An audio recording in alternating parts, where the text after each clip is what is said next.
Welcome to this week's episode of the Rational Standard podcast. I'm your host, Nicholas Woode-Smith, and I'm joined by Martin von Staden and David Ansara. This week, we'll be discussing something foreign, but in a way close to home, which is, of course, the ascendancy of Zohran Mamdani to the to become mayor of New York City. Now, this is close to home because despite being born in Uganda and becoming a US politician, Mamdani lived in South Africa for a short time. And I must say with some shame that he did spend a short stint at my high school, luckily not at the same time. Now, Mamdani is, I'd say, a controversial figure. I would hope more controversial, but he has a very large support base amongst a certain type of person. And in this podcast, we're going to probably unpack his policies, his image, how he came to be elected, and what this generally means, not just for US politics, but how it reflects our South African politics. Martin, so I know you're a big supporter of Mamdani. You love him. Can you tell us a little bit about some of his policies and how much you love them? Yeah, so I mean, this guy, he's running for he's now won a municipal seat, but like you would think that he was running for president, kind of given all the attention this campaign has gotten. And yeah, I don't want to detract from the importance of the mayor of New York, but it does seem like this was something of a referendum on whether socialism is still in vogue or not, in the US specifically. So, like he has a plan for free public transportation, free buses for the city, which we were just kind of discussing before we went live. Like New York City is huge. Like I think the city itself has a population that's bigger than some countries in the world. So it's that is effectively a little city state in and of itself. Um, so he wants free public transportation for that whole country, effectively. I think he wants to, as the left on municipal level always wants to do. They want to do something with rents. I think he's probably proposing strict rent controls. I think I heard somewhere that he wants to kind of abolish kind of some of the features of tenancy. So that's a problem. And there was also a very quirky proposal he had around the grocery stores. Like, I think he wanted the city government to buy grocery stores or to nationalize grocery stores and then to sell groceries as the government. Now, this is not a new thing in the US. In many US states, the state government owns liquor stores, and the Americans think this is normal. I find it particularly abnormal for you to get your booze from the government. But yeah, I mean, this is the kind of stuff you expect from a municipal left. Now, the way South Africans have responded to this is interesting, and I mean, we're always going to kind of moan about the mainstream media on this podcast, and I think we must continue doing that. So, the Daily Maverick, their headline for this victory was former SA schoolboy Zohran Mamdani becomes New York City's first millennial mayor in historic elections. What a wonderful title. I mean, this is such a kind of, they're pointing out that he's from South Africa, he's a millennial, kind of, it's historic.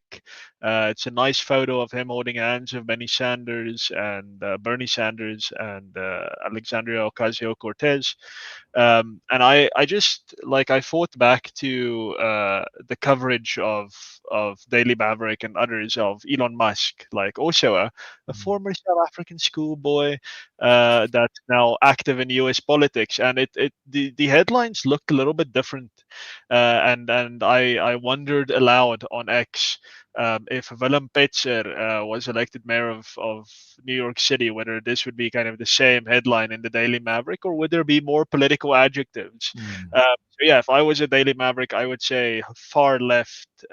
Zoran Mandami promises nationalization agenda. Who promises nationalization agenda becomes New York City's first Muslim mayor in historic elections, or something along those lines. Or is he Hindu? But And he's Muslim. Yeah, he's Muslim. So, and not only is he Muslim, but he's also quite close to some nefarious groups ideologically, I would say.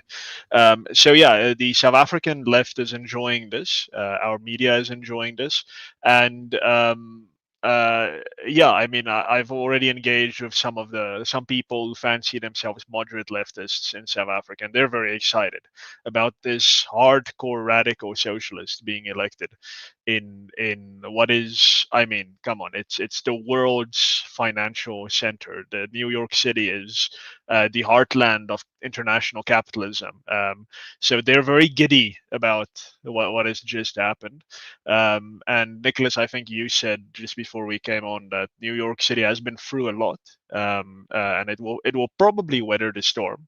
But I can't help but feel sorry for ordinary kind of bread and butter New Yorkers who are probably quite excited now for kind of things being there being a change of pace, but inevitably they are going to see flames. They're gonna hurt from this. It's gonna be the same story that we've seen time and time again. I just want to say on the headlines, former Georgian priest becomes premier of the Soviet Union. Such an uplifting story. David, so I think we all agree here. Is that old Joe Stalin, Joe Steele? Yes, that's all Joe. Such wholesome Joe. He did nothing wrong. So I think we can all agree we don't like his policies, but how did he get elected? I think that's the main thing here to discuss, because it's particularly important for South Africa. I think we've been seeing a lot of politicians of questionable stripes around the world getting elected, using new tactics, using their identity politics. I'd like to hear what your thoughts on Mamdani's ascendancy. Well, Nick, I didn't follow all of the intricate details of his campaign, but he certainly seemed to dominate social media, and he was definitely appearing on my feed quite a lot. And I don't follow too many socialist candidates' campaigns. Maybe I should do so more often, just to see what's coming around the corner. But yeah, I think his ascendancy is really interesting and reflects a deep polarization within US politics. And I was chatting with Wayne Sussman, the elections analyst, and he was looking at some of the data, and he was saying like areas like Brooklyn, for example, were deeply divided.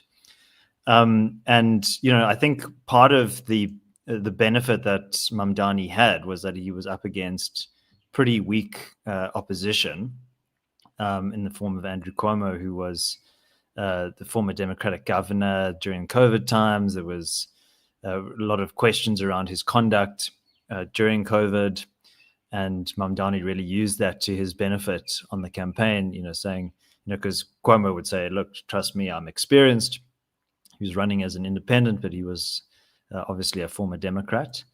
And Mamdani said, well, your experience was sending Granny and Grandpa to their death during COVID. So, I can make up for my lack of experience with my better judgment. And I think Cuomo was always struggling to come from behind.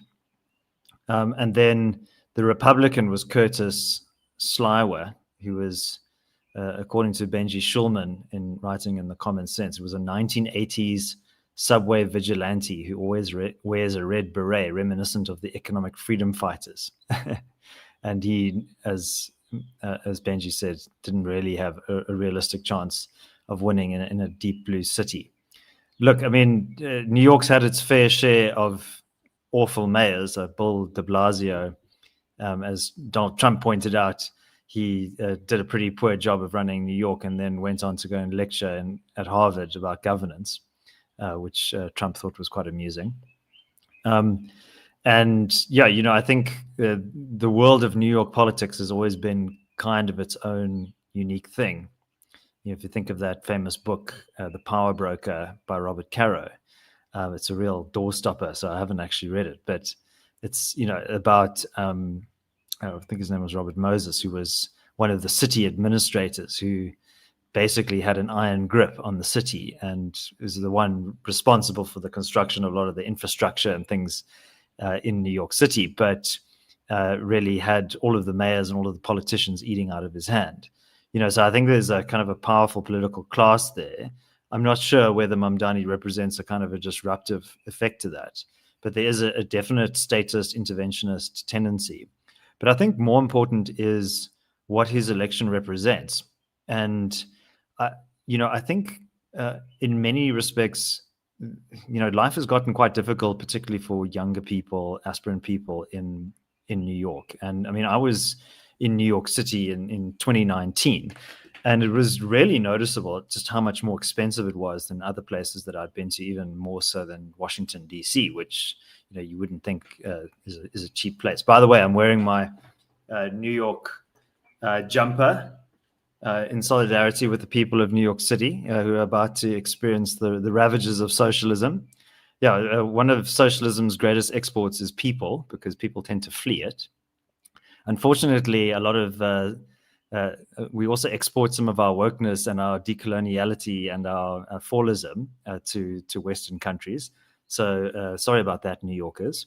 You've had a good run, but hopefully you can fend off this socialist onslaught. But anyway, I think there's a kind of and this is what Alex Karp of Palantir was talking about. There's a kind of a credentialed class in these kind of coastal city states, and typically quite progressive, secular kind of people, aspirant middle class, and in many respects their aspirations are being frustrated. They are feeling increasingly locked out. Usually in the past their gender studies degree or their marketing degree or whatever it is that they spend hundreds of thousands of dollars acquiring would land them a kind of a cushy job in services or in HR or something, pushing their kind of DEI agenda or whatever it is. But under Trump and for various other factors, I think the economy is shifting, and you now have, as Karp pointed out, blue-collar oil and gas workers who are earning greater salaries than some of the white-collar workers, who are simultaneously experiencing a rapid rise in their cost of living. And we can unpack why the cost of living is going up. But it's in a way understandable that they turn to this insurgent socialist who they believe can help them to reclaim their ascendant position. And so I think that this is symptomatic of a kind of broader political economy issue in the United States. And I think that'll be really fascinating to watch play out, because I think also the structure of the United States economy is undergoing a shift. But there are also some really deep, permanent systemic problems like the debasement of the money system. There's also potentially headwinds from the tariffs that might be felt in the future. So, yeah, lots going on there under the surface. Can I add one thing? I don't know to what degree this necessarily played a role. I do think I saw quite a bit of it during the campaign, but I think something that we in South Africa thankfulully don't really realize is what is being called the housing crisis in the West, especially in places like New Zealand, which responded by electing a few years back now Jacinda Ardern, and Canada, which responded by electing Justin Trudeau, and now I think New York that responds by electing Zohran Mamdani. There's always this push because of how expensive housing gets. I mean, Johannesburg is South Africa's wealthiest city for all its very notable faults, but it's now a buyer's market. You can actually kind of get a house in Joburg for relatively kind of affordably if you have a job. This is not the case in many American cities. This is not the case in Canadian cities or in many Western cities. And this seemingly from a distance, I don't experience this myself, but from a distance, it seems like this is something that has been very demoralizing for young families in the West, specifically this inability to purchase a house. But the kind of my point is that the socialists that have been elected, like Jacinda Ardern, like Justin Trudeau, have been singularly unable to solve the problem. Like if anything, it's gotten worse. And we as kind of classical liberals have long understood what the kind of solution is. That is to build more housing. You need to build more housing. You need to simply build more housing. And this is something that the left just seemingly doesn't get, which is weird because I mean we were joking about Stalin a few minutes ago. Socialists used to understand that you need to build a lot of housing. Like they built disgusting housing in the Soviet bloc in their kind of masses. Somehow the left has just completely forgotten that, which is really bizarre. It's a very weird thing. So yeah, I mean maybe some former Soviet bloc communists need to come and speak to Mamdani and say, listen, if you want to solve the housing crisis in New York, you're going to have to build dense commie blocks, and maybe that will help kind of ease the pressure. But yeah, that's what solves this problem. You build more housing, you cut red tape that stands in the way of developers building more housing, rather than electing someone like Mamdani, who is now going to cap rents, which is going to take down the supply of housing as it always does. So yeah, I think David is right that there's a degree of disillusionment amongst the youth. I just wish the youth would stop reaching for socialism every single time that they feel things get more unaffordable. Things are unaffordable because of socialism. And the youth in Argentina got that message. They were the exception. And I think there's a chap that I follow on X, and he said that assuming that all young people are going to be socialists is a cope. What young people want is hope and something to believe in and to strive for. And that is easy prey often for socialists, offering a nirvana that they couldn't possibly deliver on. But actually, that's the big lesson, I think, from Millet is you can offer that hope and package it in the form of liberty and really give people something to fight for. I think it's exactly that. You both beat me to the punch, especially about the solutions to the housing crisis. I think Cape Town must be an American city because we do suffer a lot of we're a seller's market. I remember, David, you mentioned one time how the real estate agents act differently in Cape Town versus Johannesburg, where in Cape Town, it'll be like, this is an asset, it's gonna rise in value, you can sit on this and you can retire with this. And then in Johannesburg, it's like, it's just, you can live in it, it's cozy. It's a lifestyle asset. It's a lifestyle asset, yes, exactly. Yeah, but speaking of Johannesburg, I was running through downtown this morning, and it reminded me of that 1981 movie with Kurt Russell, Escape from New York, where basically the entire city has been cordoned off, or the entire Manhattan. And it's become kind of like Australia was in the 19th century, just a place where you can just dump criminals and they all kind of take over and fight amongst themselves, these rival gangs. And everything's falling apart. All the buildings are half destroyed. There's fires burning in barrels. Litter strewn everywhere, and I often think, this reminds me of Escape from New York. But now it seems that New York in 2025 is about to have some of its own Escape from New York moments. I saw some people making memes of the Escape from New York posters, but with like Mamdani in the background. Okay. So, something actually, just to add some context, I think it's very interesting to talk about Mamdani and how he's, became this person.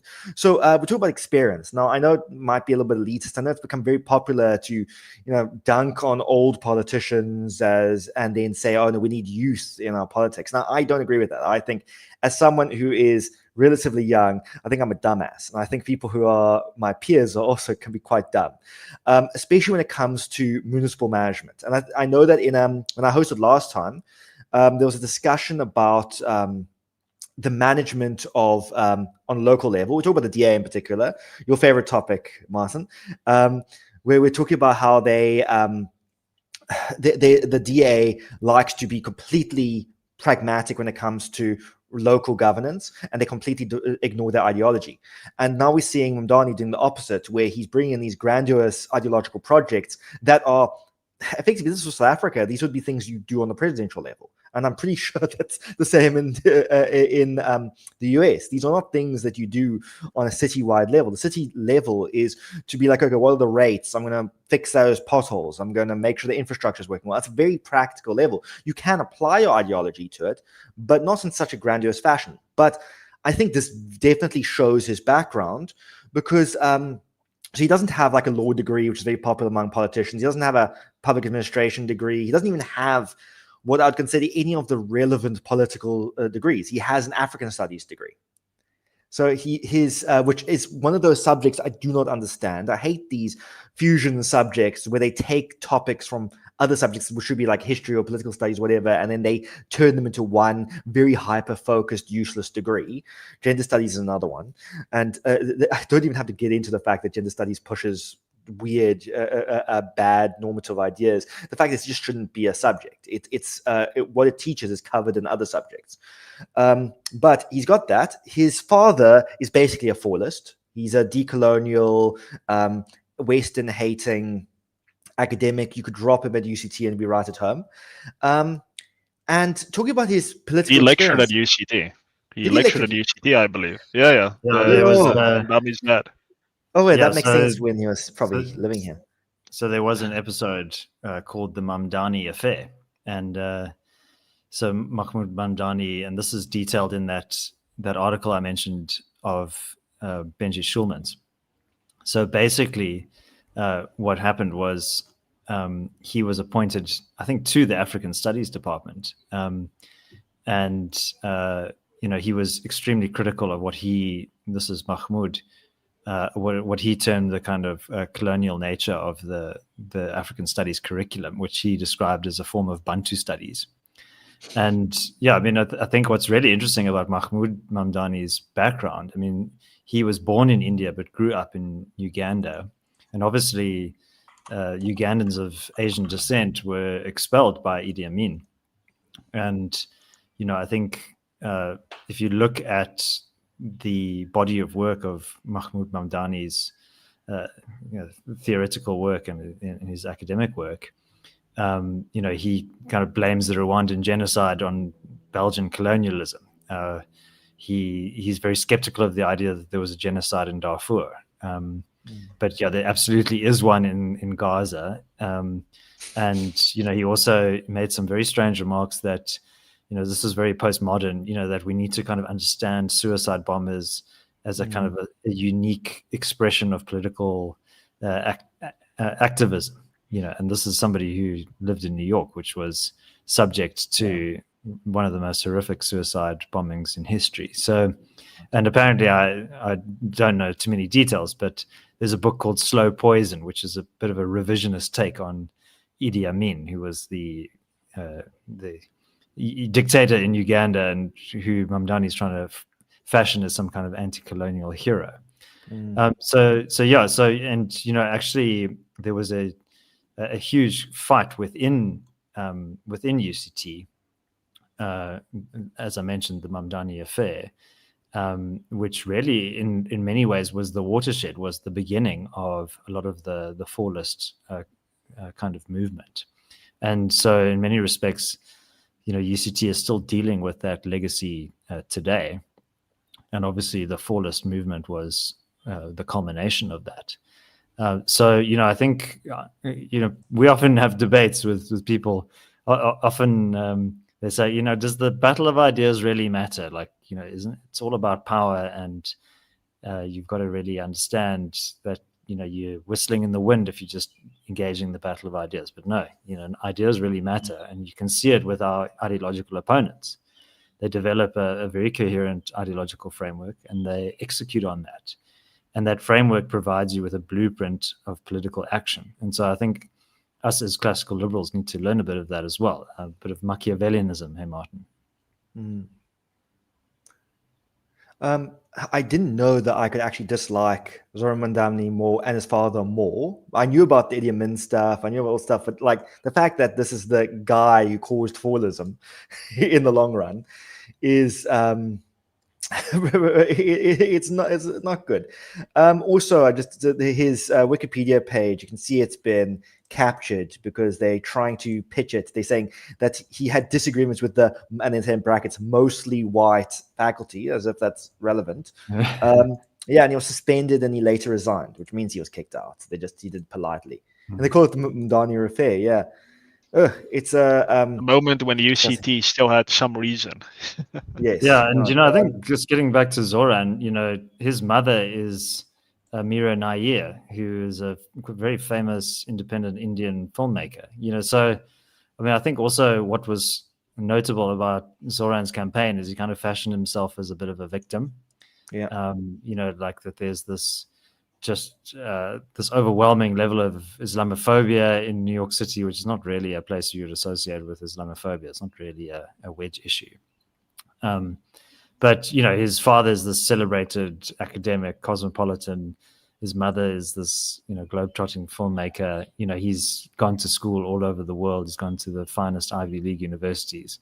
But being a victim pays. It has massive cachet, especially on the left.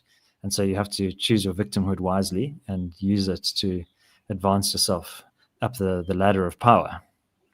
And just something just to add to the fact that how privileged he actually is. His mother's not just an independent filmmaker. She was asked to direct Harry Potter and the Order of the Phoenix and only turned it down because her son convinced her to direct this other film called The Namesake instead, because it's artsy. She works at Disney. So she's a prominent director at Disney. Now this guy. He's taken all these lefties for a ride, just convincing them that he's this downtrodden. So just to talk about, they think he's downtrodden because he's not white, and this is something the most racist people I've ever met are left-wing woke people who are convinced that they're not racist. And it's very bad because I know these people now. I've met people who claim they're racist, people who try very much to be racist, and they're still less racist than these lefties who keep talking about how, oh no, I'm not a racist, but we need to give a leg up to this person who looks differently from me. Oh no, shame, he only has $1 billion to his name. It's like affirmative action. It's like thinking it's this tacit racism and thinking that these people need help when they don't. They have their own merit, they have their own skills, they have their own wealth. They don't need a leg up. But back to his lack of thing. Before running for mayor, he was in the New York Assembly for like a few years. Only like it's post 2020. That's tiny. This is a blink of an eye in the political career, and he hasn't had any real governance experience. He hasn't served as like someone who actually has to make decisions on the ground to run a municipality. He was a musician, and he was a housing councillor. So that's it. That's his claim to fame. I've had more jobs than him. I've got a longer CV than him. And it's and I just think that's, maybe I'm elitist, maybe I'm old-fashioned, but I think that the mayor of arguably one of the most important cities in the world, I'd say maybe, London has been destroyed, so it is the most important city in the world now.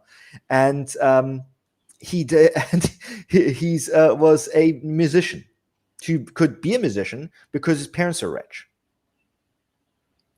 Yeah, I mean, speaking of money, I think, we have to remember what built New York's success. It was openness to the rest of the world and a sense that, this is a place of freedom. That's the first thing you see on the boat as you come into, Staten Island, where the immigrants are processed. And that's very symbolic. It is a place where, there's a big Jewish community, lots of other immigrants as well.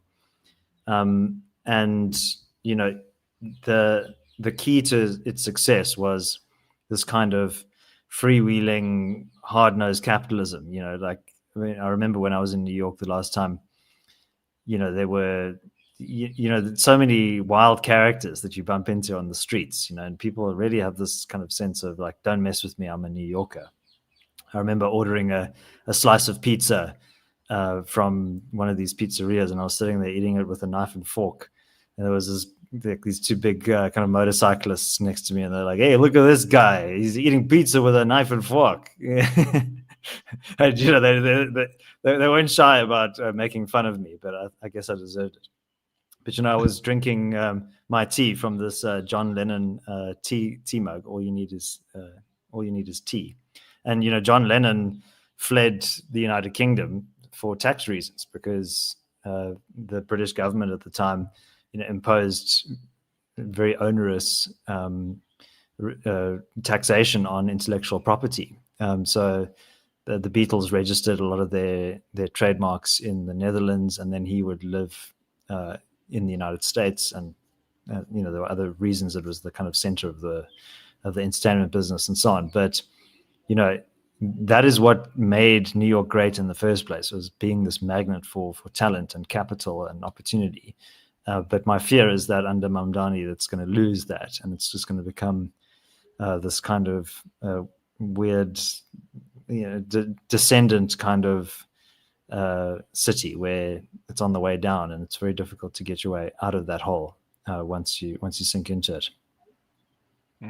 Yeah, and I would just add something to what you said, Nicholas, about kind of the soft bigotry of low expectations, I guess, and that is that Mamdani's kind of rise, it's basically the same as white British and white Afrikaners in South Africa. So he was born into a racial minority in Uganda, a privileged racial minority, a wealthy racial minority. He didn't have a hard upbringing.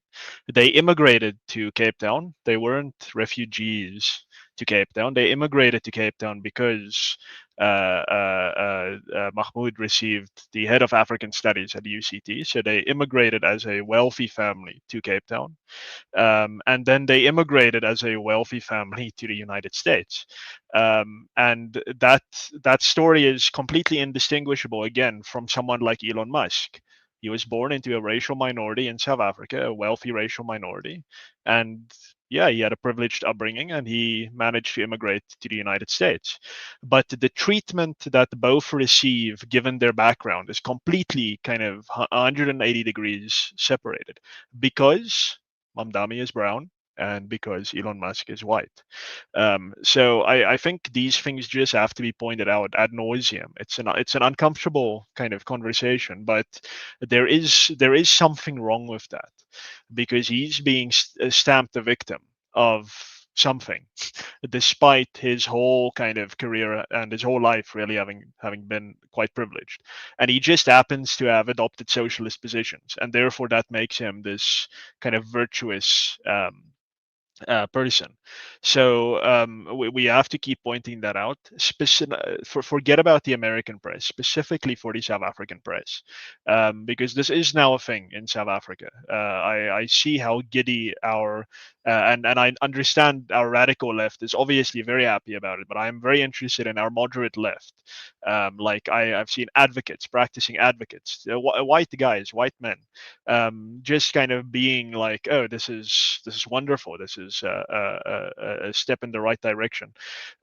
So we just need to be uber kind of conscious of this and keep pointing it out, because there is an inconsistency in treatment here that seems to come down firstly just to color, and secondly to chosen kind of political perspective.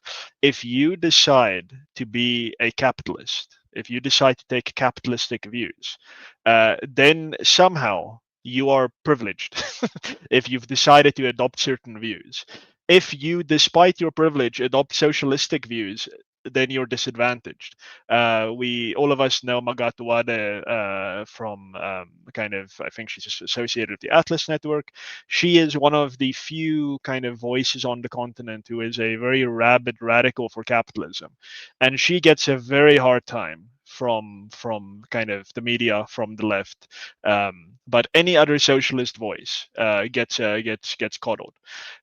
So this is something that must always be pointed out, and it's definitely the case with Mamdani. New York did not just now elect some disadvantaged African who pulled himself up by his bootstraps and fled the continent to come and lead the this historic event of this African refugee coming to lead New York. No. That is not. This is simply not the story. I think something which I also want to touch on, because the other thing I wanted to segue into, but I think we've discussed it enough on the podcast and in general, which is the left-wing capture of media and academia, where it just becomes even though in reality capitalism always wins out because that's the reality of life, that's what it will inevitably always shift towards, and you have to use violence to force it away.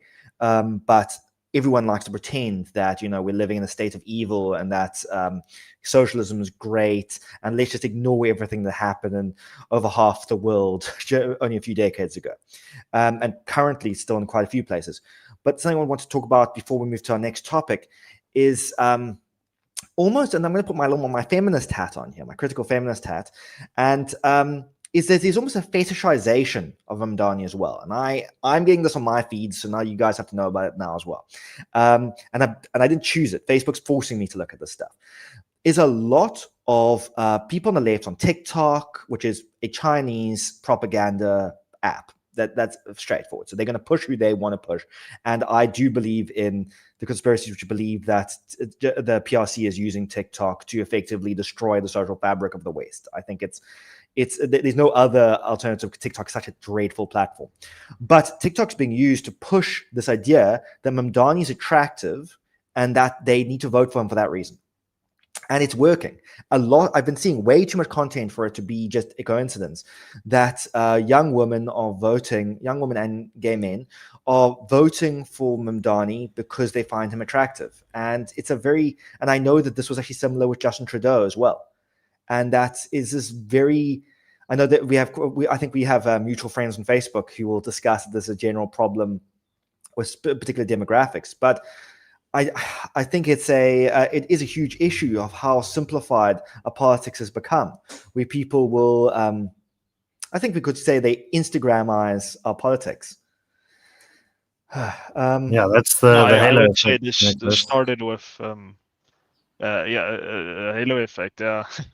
But I would say this started with Barack Obama, at least kind of in the West. I would say Obama started this trend, and I'm not blaming Obama. I think he saw his team saw a political strategy that actually is paying dividends, and that is to lean into the kind of good look, sleek kind of campaign, vibes based politics. So yeah, it certainly happened with Justin Trudeau.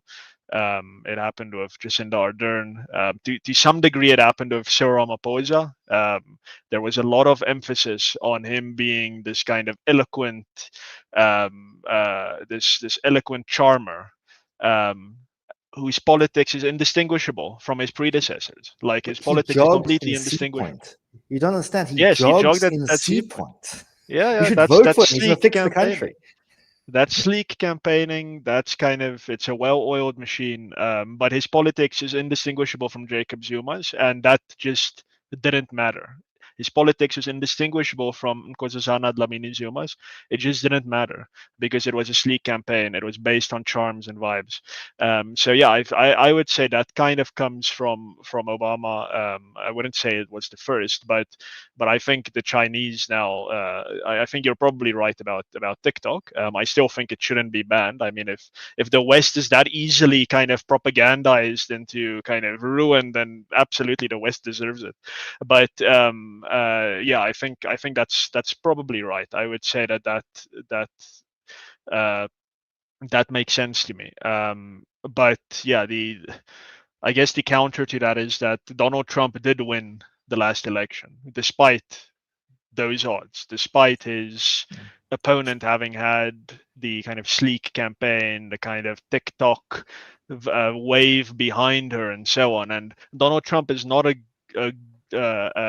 pleasing person to look at. Sorry to interrupt you, but I think straight men find Donald Trump really attractive. Oh my lord! Okay, I'm a very straight man. I don't talk to straight boomer men. Yes, that might be it. Yeah, but I do think that there's. So I don't know if you guys follow Konstantin Kisin. He uploaded something. I think it was yesterday actually. Today is Friday, the 7th of November. I think on the 6th of November he uploaded something where he spoke about this kerfuffle with Nick Fuentes and Tucker Carlson in the U.S. And he made a good point about there's from both the right and the left, there's now this risk, like the youth on both sides are kind of just now out for revenge, and they're not making political choices based on principle at all anymore. It's just about who is going to get at my enemies the hardest and the best. Obviously Donald Trump was going to be that guy from the right, and I think if that's how you measure your kind of political program, then they absolutely made the right choice. But I think Zohran Mandami is also probably a clear choice from the left on that, whereas you probably had much better principled candidates during this election. So that does seem to be the turn in politics in the US. I think we've had that for many decades now in South Africa already. But that does seem to be something new-ish in the US, kind of regardless of whether free buses are even kind of conceivably possible or affordable for New York City. He's going to do it to spite the landlord class in New York. So let's go for it. So yeah, I'd recommend that video by Kissen. I think he diagnoses the let's call it the new voting class in the West quite accurately. That from both the right and the left, actually, it's getting to be a spiral down of revenge, kind of us versus them politics. And yeah, I would say Mandami is certainly a part of that. He thrives on us versus them politics. I think you're exactly right. We're in a revenge stage of politics. And I wrote about this all the way back in, I think, first year university with Fallism. And I said that with this rise of this woke left and decolonization, there will be a bite back where we get a quite disgusting right-wing contingent fighting back. And the thing that really inspired that thought was looking at post-World War I Germany and seeing how the communists rose up. A lot of people don't realize the communists rose up and took over most of Germany.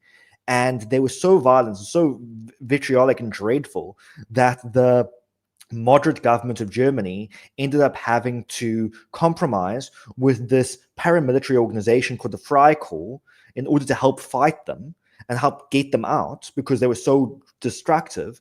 And the Freikorps made up the building block of what would become the Nazi party. And I think that this is what the left don't realize, is that just because the fascists or Nazis might be worse, arguably, doesn't mean they're the ones who put us there, because they're dreadful. They're disgusting, stupid, resentful people that push moderates into making bad decisions. And I think that is what has happened now in the West. I think this is why there's a right-wing, why there's a rise of the right. I think it's much more to do with how irritating the woke is than it is to do with the rise of immigration even.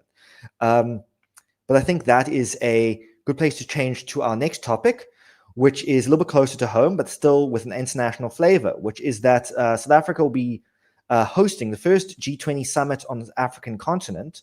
That's at least according to my Google. I hope it's correct. You can't trust any information on the internet these days. At the end of November. And it is quite controversial because the G20 is supposed to be made up of the 20 most wealthy economies in the world. And why the hell are we there? And that's a question that Donald Trump asked. And as much as, I guess as a straight man, maybe this is the reason why I'm kind of agreeing with him. That he wanted to boycott the G20. It's not a proper boycott because he's still sitting as vice president. But it is big in the question of why we're a member of the G20 and that we're just going to be using it as just another forum, because apparently to push the concerns of the global south, our lovely decolonial catchphrases, which is just used as an excuse to ignore the fact that all of our issues in the global south are actually domestic, and that we just want an excuse just to blame it on the big bag boogeyman of the West. But what do you think, Martin? Should we be hosting G20? And is G20 actually even good for us? Look, I think that the G20 probably changed their definition a while back if we've been a member. Yeah, because if I think about the wealthiest 20 countries in the world, South Africa doesn't even kind of come close to making the list, at least in my gut feeling. Maybe I have a complete kind of misunderstanding of how wealthy we really are. But yeah, look, I don't want to go too off topic, but like I get the same vibes of kind of the African Union on the G20. It's like right after the reports of the genocide in Darfur in Sudan kind of flaring up again, I immediately went to the AU's website and I'm like, it's probably going to be the main banner, like African Union condemns violence in Sudan, emergency summit being arranged. We're going to go in and we're going to, no. Sustainable development, preparing for the AI revolution or something, kind of addressing inequality, reparations for colonial. Like it's the same nonsense over and over and over again. Like it's and we see this with the theme of this year's G20, which is it's something to do with inequality. Because why? How do I know this? Because one morning, and for some reason I keep doing this. I always go on Twitter first thing in the morning while I'm still in bed. Like I don't understand why I do that. Like I'm torturing myself, but It's toxic I did it self-destruction. one. It is, yeah. It's horrible. But I did it, and the first thing I saw was Thomas Piketty celebrating South Africa's historic hosting with putting inequality on the agenda. Yay! It's a historic. It's like, listen, Tom, like inequality has been on the agenda for decades now, and it's been too much on the agenda. And then yeah, we're doing it again, and of course South Africa is leading the charge in that. I don't know if it's still on the agenda, but I remember one of the key aspects of our hosting was that we're going to lead the discussion for some international floor for an income tax or something like that, like kind of taking on the tax havens to say that if for an example, if you go to the Seychelles or to Cayman Islands, and you get like this massive tax break, then everyone else, all the other countries, France, South Africa, that are part of this new agreement that South Africa is championing, they will then tax you for the taxes that you avoided by doing business in the Grand Cayman. So they're trying to take on tax havens. I don't know if this is still part of South Africa's agenda. I don't know if that's fallen off. But of course, that is something that we're doing. We're leading the worst aspects of globalism. Kind of, I'm a globalist, but like we are choosing all the worst aspects of it and trying to drive it so that there's what the kind of alt right likes to call kind of the South Africanization of the world, which I mean here is that kind of reality of it. So yeah, I think that I'm with Trump on this. I think that the South African government has engaged in conduct, especially recently, but really for decades now, has engaged in conduct that really should disqualify it from hosting anything that approximates something as auspicious as this, from expropriation without compensation to taking Israel to the ICJ, to more recently trying to force the Taiwan delegation out of Pretoria into Johannesburg. Like over and over again, South Africa is trying to tell the world that we will recognize Nicolas Maduro over the person who actually won the election in Venezuela. We will recognize Beijing over democratic China, which is Taiwan. Like over and over again, South Africa keeps telling the world that we choose to be on the wrong side of every single geopolitical issue, and yet we've been chosen to host the G20. So no, I think that's a problem. And if South Africa isn't kind of taken to task on some of these things, then I would encourage Western states who think that way, and unfortunately, I don't think there's many of them, that they need to start boycotting South Africa, or at least boycotting forums where the South African government per se is kind of taking a key role. I've always believed that the kind of Western states should break off from the UN and kind of form perhaps what the UN was originally regarded to be, like an assembly of the democratic states of the world to kind of solve international problems. So I think maybe a different version of that would be welcome in my view, given the new geopolitical rules that Donald Trump represents. I think he's changing how things work, not just him as the person, but the phenomenon that he represents. And hopefully that leads to a reconfiguration of how international diplomacy and international affairs is conducted. And part of that needs to, in my view, include South Africa being excluded to the extent that we don't change our behavior and meet the free world halfway.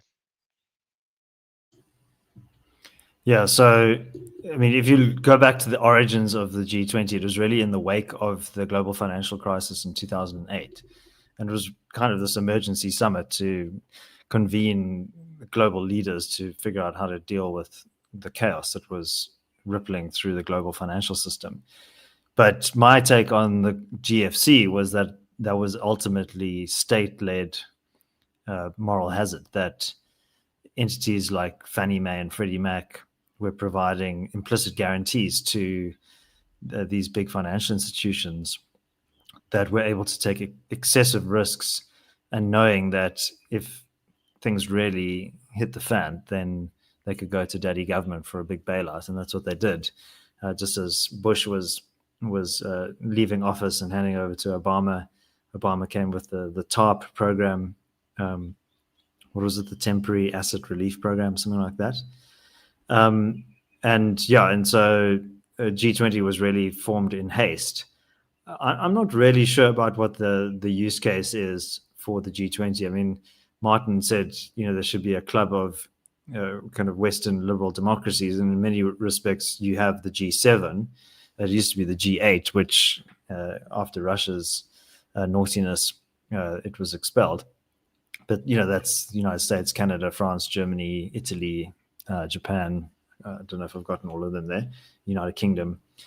But I think multilateralism in general is going through a period of intense flux. Martin mentioned the African Union. And really, I mean, the main premise for something like the AU is collaboration over security concerns. And if you go on their website and you see nothing about a genocide that's unfolding in one of the member countries, but you see all sorts of rubbish about sustainability and what have you.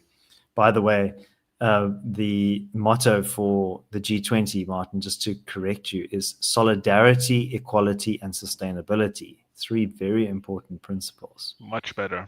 We've come a long way since liberty, equality, and brotherhood. Yeah, so it's solidarity with what exactly? Like, we're all just going to club together. I mean, but I think, a lot of these things kind of assume that nation states are not in competition with one another, which I think is a very naive view of the world. And I do think that it's international trade really builds golden bridges between countries, and not even really between countries, between people. It's people who trade with one another rather than countries. But if, they were coming with an agenda of drastically cutting back on trade barriers and, dealing with real world issues around kind of security, then maybe I'll be a bit more open. But and then South Africa's participation does seem to be a bit of a legacy. I was watching Donald Trump at a press conference, and he said, like, I'm not going to South Africa. What is South Africa even doing there as part of the G20? It shouldn't even be in the Gs. It's not even a G, which was a bit of a withering put down. I think, it's just a bit of a weird thing. Like, the EU has representation at the G20. And I think the AU does as well. I think they share the 20th seat. But I think it's going to be a bit of a damn squib. I was on a podcast with Celia Brink on the Truth Report. He's the former mayor of Tshwane, and he made an excellent point on this topic, which is that South Africa really hasn't defined what its national interest is. It's like, what do we actually want to get out of this? And as libertarians, maybe we're a bit skeptical of that term, we, and the national interest. Like, who really represents the national interest in the first place is a question maybe I should have posed to Celia, because I think it's a contested thing. And, I think it certainly benefits the oligarchic elite in South Africa, because they can showcase themselves to the rest of the world and participate in all sorts of important fora. but I'm not sure it's going to move the needle for the average Joe in South Africa. I think you're right there. I think with the national interest, I know we're libertarians here, so semi-anarchic. But I think, we can try to derive what should be the national interest, which I think you kind of implied that it needs to be what benefits South African citizens in a general way. So prosperity, freedom, security, that's the main thing. I know that international realists, their main thing is national interest is purely the security of the state, that you need to ensure that that state's going to survive and that its members are going to be safe. And I will say that South Africa doesn't seem to care about that either. I think that in practice, South Africa is a mafia state. I think that our government is controlled by a loose confederation of organized crime syndicates and terrorist groups. And I think that I remember I read earlier this week a very good article on Daily Friend about fixing the our armed forces. And it's like it was written so well. It's very practical, it's down to earth. And I was like, this would be amazing, but it's not going to happen because the interest of our politicians is to keep our security as weak as possible, because they want our government wants to have a porous border in which insurgents can go in and out, because we have training camps hidden in our rural areas. They want to. They don't want to actually have checks and balances for our financial flows, because they're using us as a hub for money laundering. And I think that's the issue, is that we don't really have a proper national interest that would be considered national interest. I wrote an essay about this years ago, where South Africa's national interest is just the interest of the ANC, and it's the interest of whoever is the head of the ANC at the time.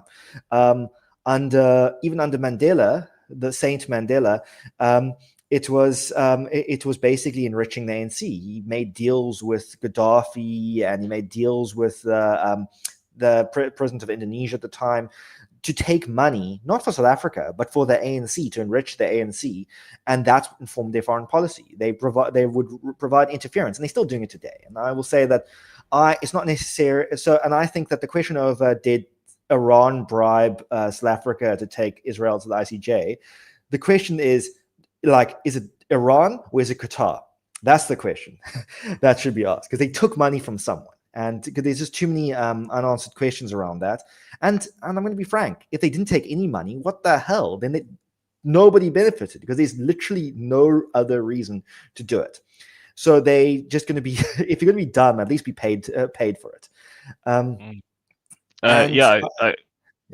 Sorry, no, you can finish, Nicholas. No, I'm done basically. Okay, yeah. So I just want to kind of emphasize what you've said there. I had the privilege. I think I have mentioned it before on the pod, but I had the privilege during my university days. I was a very active Model United Nations debater. That's how I kind of got into kind of public speaking. That was kind of my entry point, and I enjoyed it. So that kind of one thing led to the other. But as a result of one of my wins in the Model UN Security Council, I received a week of training at DIRCO. So we had to go to DIRCO for a week, and they kind of briefed us on how things work and how South Africa is positioning itself vis-a-vis the world. And it struck me back then, and I mean, it's just confirmed all the time, is that the poor sods who work there actually have no idea what South Africa's foreign policy is, because there doesn't exist such a thing. It's like they taught us about, it's a very pragmatic foreign policy, so we don't take firm positions. Like, we have to kind of keep it open. And it's like, we get it. It's like what the ANC says goes. And I think this was recently manifested again with I don't know if RA's listeners are aware of this letter by 44 prominent Afrikaners to an open letter just to the world in general, saying that the refugee program for Afrikaners will not be made in their name, etc. And I think within days of that being posted, these are all leftist journalists, academics, etc., musicians, and within days of that, DIRCO in the name of the Minister of Foreign Affairs, Ronald Lamoa, put out a statement welcoming this brave act of courage by the Afrikaner community or whatever, kind of on a letterhead. Like, this is an official government position that Durko has taken, and no, that's the ANC welcomed that. It's like it's bizarre for the Department of Foreign Affairs of a country to get involved in a tiny kind of community dispute between Solidarity and some minority interests in amongst Afrikaners. So could you get any further confirmation that Durko is the foreign affairs arm of the ANC specifically?